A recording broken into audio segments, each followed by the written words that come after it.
विजय के पिता का कर्ज। दोस्तों, ये कहानी है बिहार के एक गांव की, जिसमें विजय नाम का लड़का रहा करता था। बचपन से ही पढ़ाई में होशियार विजय अपने मम्मी पापा की आखिरी उम्मीद था। विजय के दादा ने अपने समय में बहुत कर्ज ले लिया था, जिसको चुकाने में पापा की पूरी जिंदगी मजदूरी में निकल गई। उनके पास थोड़ी सी जमीन थी, जिससे से उनका गुजारा हो रहा था। पापा की तबीयत मजदूरी करने से खराब रहती थी, पर पापा विजय को इस बात का एहसास नहीं होने देते थे। विजय को पढ़ाई में इतना होशियार देखकर उसके मम्मी पापा ने हर वह काम किया जिससे से वह विजय को पढ़ा पाए।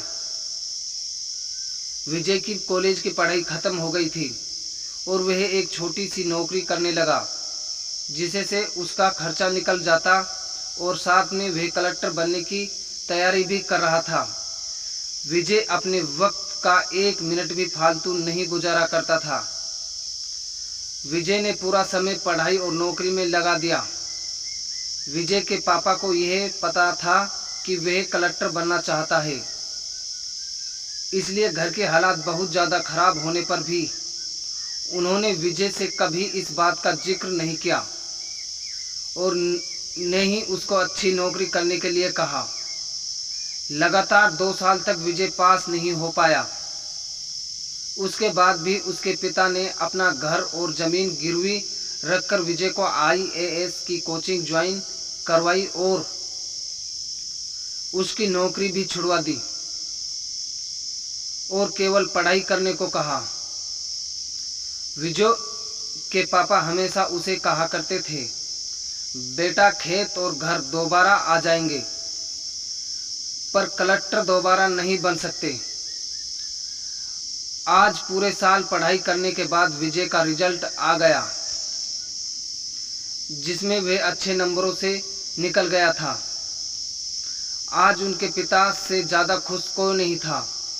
ऐसा लग रहा था जैसे विजय का सपना पूरा होने वाला है, पर भगवान को कुछ और ही मंजूर था।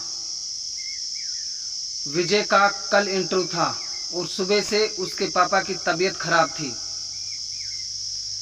विजय के पापा उसकी माँ से बार बार कह रहे थे कि विजय को मत बताना, और उसे दिन देर रात उनकी मौत हो गई। अब एक माँ जिसकी गोद में उसका पति गुजर गया और वह अपने दर्द को भुलाकर अपने बेटे की जिंदगी के बारे में सोच रही थी। माँ ने पड़ोसियों तक इस बात का एहसास नहीं होने दिया कि उसका पति अब नहीं रहा। पूरी रात ऐसे रोई की आवाज़ भी नहीं निकली और सुबह विजय जब इंटरव्यू देने जाने लगा, तब माँ और बाप के आशीर्वाद के लिए उसने माँ को कॉल किया। माँ ने पूरी हिम्मत लगा दी अपना सच छुपाने के लिए और विजय को आशीर्वाद दिया। और जब विजय ने पापा से बात करने को कहा तो माँ बोली, पापा अब तुमसे बात नहीं करेंगे, वे कलेक्टर से बात करेंगे। इतनी बात कहकर माँ ने फ़ोन रख दिया।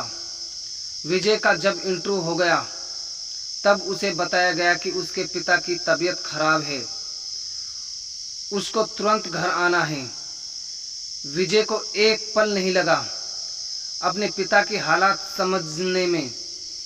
घर पहुंचकर पिता के पैरों में गिरकर वह जोर जोर से रोने लगा और कहने लगा, पापा उठो, देखो मैं कलेक्टर बन गया। आज उसके पिता को वह खुशी मिली थी जिसको उन्होंने वर्षों से इंतजार था, पर आज वह इस दुनिया में नहीं थे। भगवान विजय के पिता की जिंदगी में सुख लिखना ही भूल गए थे।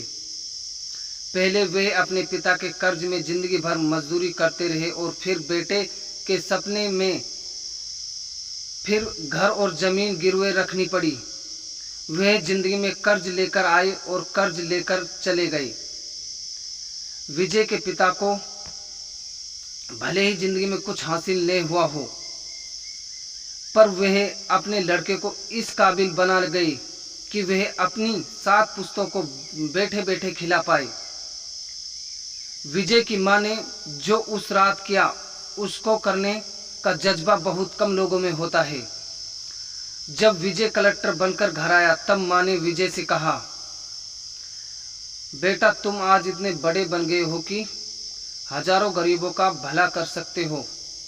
जब भी तुम्हारे सामने कोई गरीब मदद मांगने आए तो अपने पिता और बेटे में सोचना। मैं तुम्हारे बराबर पढ़ी लिखी और समझदार तो नहीं हूँ, पर इतना जरूर जानती हूँ, गरीब आदमी की बहुत मजबूरी होती है। तुम कभी किसी का बुरा मत करना। दोस्तों इस कहानी से हमें यही शिक्षा मिलती है कि वक्त कितना भी खराब हो, हमें उसे बदल जरूर सकते हैं, और माँ बाप के एहसानों को हमें कभी नहीं उतार सकते, पर हमें अपने कर्मों से उनकी इच्छा जरूर पूरी करनी चाहिए। धन्यवाद दोस्तों, हमारी ऐसी कहानी पढ़ने और सुनने के लिए। आपको ये कहानी कैसी लगी कमेंट बॉक्स में ज़रूर बताएं, और हमारे चैनल पर आप पहली बार आए हैं तो हमारे चैनल को